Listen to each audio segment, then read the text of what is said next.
Mardi Gras may be synonymous with a certain party that goes on in New Orleans, Louisiana. Uh-huh. Um, but in the Kansas City area, there's really not that opportunity because of the weather during the Mardi Gras season. Yeah. And but our club had done little fundraisers, and we would raise some small amounts of money, and they would be given to local causes, and it was all good. However, our club kind of came together at a certain point, maybe about 12 years ago, and said, could we do something more? Is there an opportunity for us to really expand our reach, raise more money for a good cause, and make a bigger impact?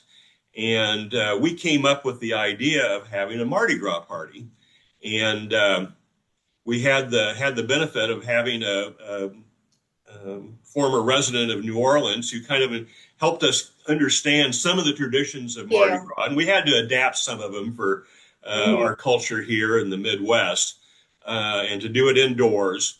But we got that off the ground. It was great. I go to all kinds of galas every year. The business community is big supporters of various Yeah. organizations, and everybody has a gala and their black tie events. And I hate to use the word stodgy, but they're sometimes pretty A little serious. bit stiff. They're a little Yeah. bit stiff, right? Right from the start, the Mardi Gras party was a full-on party with colors and beads and feathers and Uh-huh. great outfits and a festive atmosphere. And it has become the biggest, funnest party in our community. So at one point, I became the chair of the event after helping the original team that ran the Mardi Gras. We rented Arrowhead Stadium, which is a Uh-huh. large football stadium in our Yeah. community, NFL, and had our event there. It was great. I mean, we had almost like the bat signal uh, lights into the air out in front of the Yeah. stadium. We talked the Chiefs football club into letting us put up Mardi Gras colors on the building, and Wow. I think we had over 500 people at that first event there. Uh, that's a lot, and you think Mardi Gras, worldwide. Well, it's huge. However, what can a little club our size in a relatively small community do?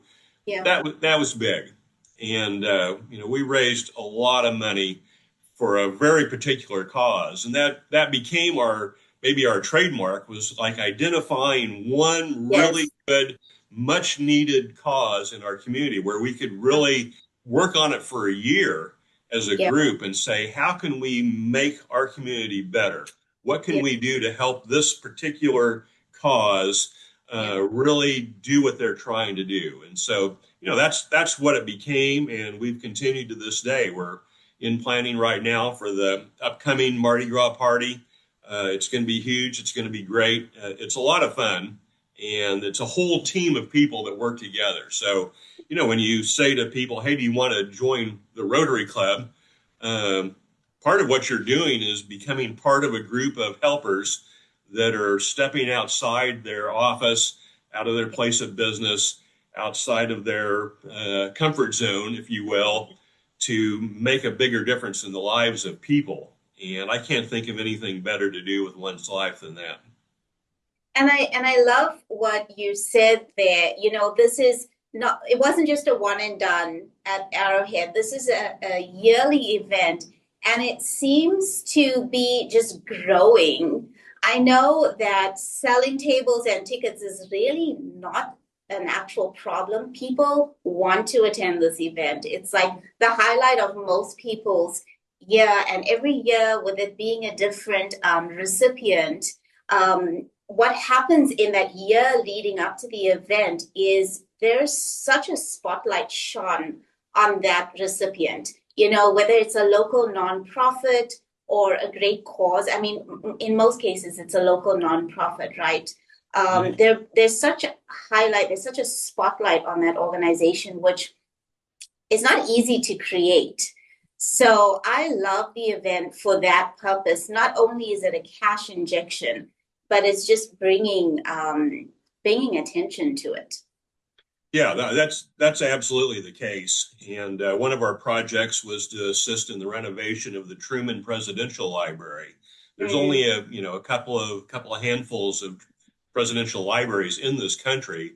Our community, Independence, Missouri, blessed to be the home of one of them because of Harry Truman, and it had been in some need of renovation and restoration for a while. And when they announced the plans to do that, our club said, we'll be the private fundraising arm to get that capital campaign started. So we started a year before they really kicked off their capital campaign.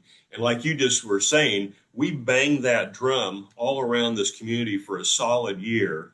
And when you think about what it does, it's an educational location where they bring in school age kids, grade school kids, high school kids to teach them about democracy, about the presidency, about a constitutional republic, and how to be civically involved. And that's a great cause to be a part of. And we raised a lot of money to help with that. So a lot of fun. When people think, why should I join Rotary? If I had to summarize what it does, it's about being part of a group that's being of service to other people.